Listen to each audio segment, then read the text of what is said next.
প্রত্যেকটি শহীদের বিচার আমরা বাংলার মাটিতে নিশ্চিত করতে চাই। আমাদের ঢাকারই একটি নিকটস্থ নদীতে একটি হাসপাতাল থেকে অনেক ডেড বডি পানিতে ভাসিয়ে দেওয়া হয়েছে। তারা যদি মনে করে থাকেন যে তারা পার পেয়ে গেছেন, তারা বুকার স্বর্গে বাস করছেন, আমরা আমাদের ইনভেস্টিগেশন, আমাদের প্রসিকিউশন টিম এই প্রত্যেকটির বিচার ইনশাআল্লাহ আমরা বাংলার মাটিতে নিশ্চিত করব।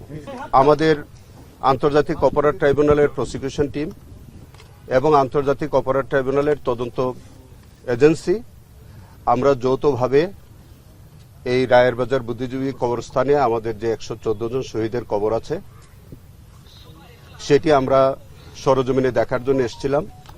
আপনারা জানেন যে আমাদের জাতিসংঘ রিপোর্ট অনুযায়ী 1400-এর মতো আমাদের শহীদ হয়েছে এবং আমাদের প্রায় 25,000 পঙ্গত্ববরণ করেছে। আমরা আজকে মূলত আমাদের তদন্তের একটি অংশ হিসেবে এই গণকবর সরজমিনে পরিদর্শনের জন্য এসেছিলাম। আপনারা জেনে থাকবেন যে আমরা ইতিমধ্যে 834 জনের মতো আমাদের যারা শহীদ হয়েছিল তাদেরকে আমরা শনাক্ত করতে পেরেছি, তাদের গেজেটভুক্ত হয়েছে। তার বাইরে যে 1400 জনের মধ্যে আরো যারা আছে তাদের মধ্যে আমরা সন্দেহ করি যে আজকে যে গণকবরটি 114 জনের আছে তারা আছে। আমাদের জোরাইন কবরস্থানে সেখানে একটি গণকবর আছে, আমরা সেটাও পরিদর্শনে যাব।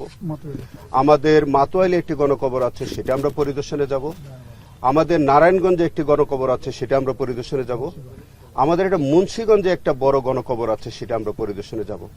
এবং প্রত্যেকটি গণকবরে আমাদের যে ডিএনএর মাধ্যমে আমাদের সেই শহীদদের লাশ শনাক্তকরণের জন্য আমাদের ইনভেস্টিগেশনের পক্ষ থেকে আমরা সেইভাবে কাজ করেছি। অনেকে ডিএনএ টেস্টের মাধ্যমে আমরা কিছু কিছু রিপোর্ট আমরা পেয়েছি। আরো আমাদের তদন্ত অব্যাহত আছে এবং যেভাবে তাদেরকে শনাক্ত করা সম্ভব হয় সেভাবে আমরা কাজ করে যাচ্ছি। আপনারা জানেন যে এই 4-5টি গণকবরের বাইরেও তখনকার সময় আপনাদের মনে থাকবে যে তখন অনেক হাসপাতালে অনেক ডেড বডি থাকতো যারা জুলাই যোদ্ধা শহীদ।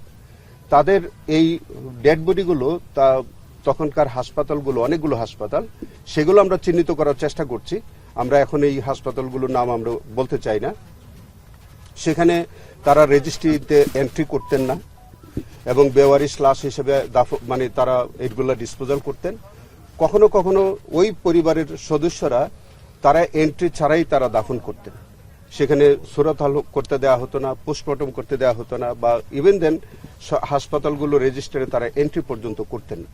আমাদের ঢাকারই একটি নিকটস্থ নদীতে একটি হাসপাতাল থেকে অনেক ডেড বডি পানিতে ভাসিয়ে দেওয়া হয়েছে। সেই তথ্য আমরা ইনভেস্টিগেশনে পেয়েছি। আমরা সেই হাসপাতালের তখনকার কর্তৃপক্ষ সহ যারা এই অপরাধের সাথে যারা জড়িত ছিল আমরা তাদেরকেও শনাক্তের চেষ্টা করছি এবং তাদেরকেও আমরা বিচারের আওতায় ইনশাল্লাহ নিয়ে আসব। আমরা যে 1400 জাতিসংঘের রিপোর্টের সেই তালিকা অনুযায়ী প্রত্যেকটি শহীদ পরিবার এবং শহীদ সেখানে সেইগুলো আমরা শনাক্ত করার জন্য আমরা জোরালোভাবে আমরা তদন্ত করে দেখছি। আমাদের জাতির কাছে আমাদের কমিটমেন্ট যে প্রত্যেকটি শহীদের আমরা তাদেরকে শনাক্ত করে প্রত্যেকটি শহীদের বিচার আমরা বাংলার মাটিতে নিশ্চিত করতে চাই এবং ইনশাআল্লাহ আমরা কোনো অপরাধী এই হত্যাকাণ্ডের সাথে, এই জেনোসাইডের সাথে যারা সম্পৃক্ত, কোনো অপরাধী যাতে পার পেয়ে না যায় আমরা সেইভাবে আমরা কাজ করছি। আমরা আপনাদের মাধ্যমে আমরা জাতিকে প্রতিশ্রুতি দিতে চাই যে এই গণহত্যার সাথে যারা জড়িত, রাষ্ট্রের যত বড় ব্যক্তি হোক, রাষ্ট্রযন্ত্র যারাই জড়িত থাকুক, তারা যদি মনে করে থাকেন যে তারা পার পেয়ে গেছেন, তারা বুকার স্বর্গে বাস করছেন, আমরা আমাদের ইনভেস্টিগেশন, আমাদের প্রসিকিউশন টিম এই প্রত্যেকটির বিচার ইনশাআল্লাহ আমরা বাংলার মাটিতে নিশ্চিত করব। আমরা একটা তথ্য আপনাদের মাধ্যমে আমরা শহীদ পরিবারের কাছে জানাতে চাই। যে সকল শহীদদের আমরা শনাক্ত করতে পেরেছি, সেটা তো পেরেছি, যাদেরকে শনাক্তকরণের প্রক্রিয়া চলমান আছে, প্রত্যেক শহীদ পরিবারের কাছে আমাদের অনুরোধ, আপনারা আমাদের প্রসিকিউশন টিম অথবা আমাদের তদন্ত সংস্থার মাধ্যমে আপনারা মাঝে মাঝে আমাদের সাথে যোগাযোগ করবেন। আমরা যখনই যেটা উদ্ঘাটন করতে সক্ষম হব অথবা শনাক্ত করতে পারবো সেই তথ্যটা আপনাদের কাছে আমরা সরবরাহ করব। সেই জন্য আপনাদের অনেকেরই হয়তো কনফিউশন আছে যে আপনারা কিভাবে কি প্রক্রিয়া আপনাদের এই তথ্যগুলো জানবেন। আমি সরাসরি বলতে চাই, সেটা আমার কাছেও জানতে পারেন, আমার প্রসিকিউশন টিমের কাছে জানতে চাইতে পারেন, অথবা আমার তদন্ত সংস্থায় যিনি আছেন, যারা আছেন, তাদের কাছেও আপনারা এই ইনফরমেশনগুলো পাবেন। তবে আমাদের তদন্ত অব্যাহত আছে।